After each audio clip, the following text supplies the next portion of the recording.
ایران کے ساتھ مذاکرات کے دوسرے دور میں تعطل اور غیر یقینی سیز فائر کے بعد امریکہ نے مشرق وسطیٰ میں نئے اقدامات کی تیاری کر لی ہے۔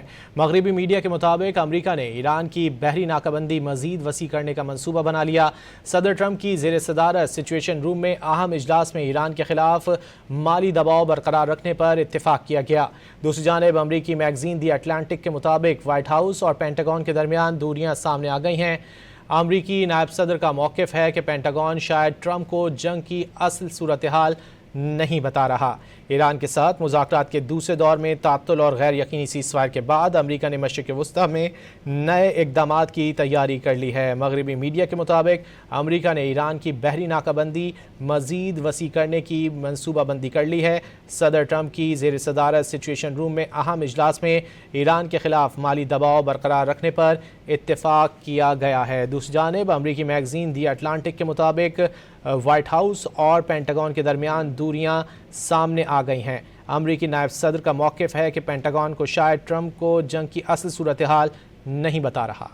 امریکہ نے ایران کے خلاف بحری ناکہ بندی مزید وسیع کرنے کا منصوبہ بنا لیا۔ امریکی اخبار وال اسٹریٹ جرنل نے دعویٰ کیا کہ صدر ٹرمپ نے اپنے معاونین کو ایران کے خلاف طویل المدتی ناکہ بندی کی تیاری کی ہدایت کر دی۔ امریکی اخبار نے لکھا کہ صدر ٹرمپ کی زیر صدارت سچویشن روم میں منعقدہ اجلاس میں ٹرمپ نے یہ نتیجہ اخذ کیا کہ دوبارہ بمباری کرنا یا تنازع سے مکمل طور پر پیچھے ہٹ جانے جیسے آپشن زیادہ خطرناک ہیں، اس لیے موجودہ ناکہ بندی کی پالیسی نسبتاً کم خطرے والی حکمت عملی ہے۔ دوسری جانب خلیج تعاون کونسل کے رہنماؤں نے آبنۂ ہرمز میں ایرانی اقدامات متفقہ طور پر مسترد کر دیے۔ اعلامیے میں خبردار کیا کہ عالمی تجارتی راستوں کی بندش یا بحری جہازوں سے محفوظ راستہ فراہم کرنے کے عوض فیس وصول کرنا ناقابل قبول ہے۔ امریکی میگزین دی اٹلانٹک وائٹ ہاؤس اور پینٹاگون کے درمیان بد اعتمادی کی اندرونی کہانی سامنے لے آیا۔ رپورٹ کے مطابق جے ڈی وینس نے شکوک کا اظہار کیا کہ پینٹاگون شاید ٹرمپ کو ایران جنگ کی اصل صورتحال نہیں بتا رہا۔ ان کیمرہ اجلاسوں میں جے ڈی وینس نے بارہا ایران جنگ کے بارے میں محکمہ دفاع کی منظر کشی پر سوالات اٹھائے۔ یہ بھی پوچھا ہے کہ کیا پینٹاگون نے امریکی میزائل ذخائر میں ہونے والی بظاہر شدید کمی کے بارے میں درست معلومات نہیں دی۔